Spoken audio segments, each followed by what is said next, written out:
Assalamualaikum warahmatullahi wabarakatuh. Salam dan bahagia. Saya Muslikah Nurhandayani, CGP Angkatan 9 dari Kabupaten Wonogiri akan memaparkan tentang koneksi antar materi modul 1.3 tentang visi guru penggerak.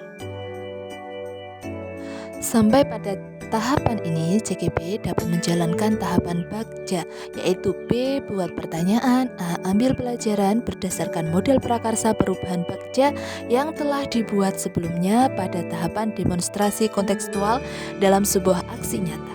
CGP membuat dokumentasi eksekusi yang telah dijalankan tersebut berdasarkan dari modul T1 dan juga modul T2. Kita mengingat kembali pada filosofi pendidikan Ki Hajar Dewantara, yaitu sebagai CGP, saya menyadari bahwa setiap peserta didik mempunyai karakteristik dan potensi masing-masing sebagai kodrat alamnya. Kodrat sebagai pendidik hanyalah menuntun anak tumbuh kembangnya, bukan semata-mata kita harus menuntutnya, dan sebagaimana kita harus menghargai potensi tersebut, yang mana kita harus meyakini bahwa hal tersebut adalah kelebihan yang dimiliki oleh peserta didik. Mengingat kembali nilai dan peran dari guru penggerak, yang mana nilai dan peran tersebut dapat diimplementasikan dalam merancang, melaksanakan, dan mengevaluasi pembelajaran, yang mana digunakan untuk memfasilitasi peserta didik dalam berekspresi menggunakan cipta, rasa, dan karsa.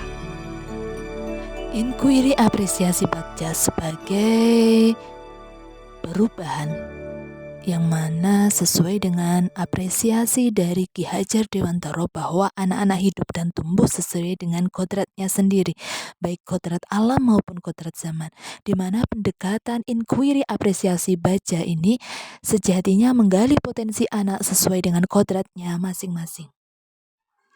Pada tahapan bagja yang pertama, kita berdiskusi dengan kepala sekolah dan juga rekan guru untuk kegiatan pembelajaran yang mana dapat memfasilitasi terwujudnya keterampilan 4C pada diri siswa.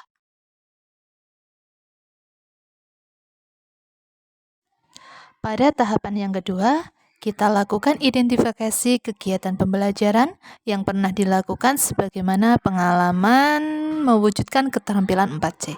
Yang kedua, kita melakukan analisis potensi peserta didik terhadap kegiatan yang dilakukan.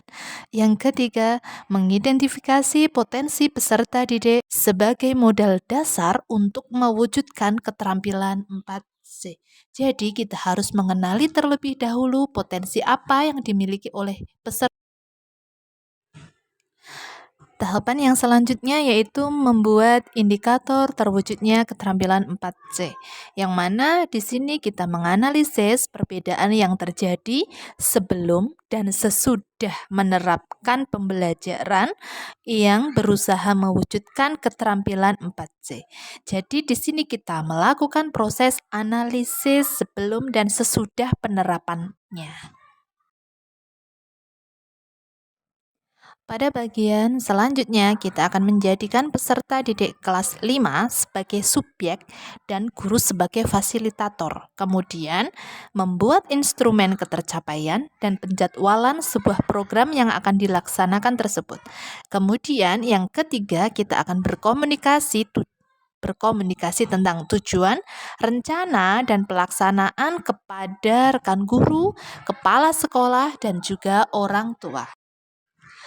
Pada tahapan bagja yang terakhir yaitu peserta didik sebagai subjek, guru sebagai fasilitator, rekan guru sebagai pendukung, dan kepala sekolah sebagai evaluator, orang tua sebagai pendukung. Di mana di sini membuat jadwal pelaporan kepada kepala sekolah secara rutin dengan memberikan laporan instrumen ketercapaian indikator dalam pelaksanaan rencana yang telah terprogramkan. Di sini kita lakukan evaluasi secara terprogram dan menyeluruh.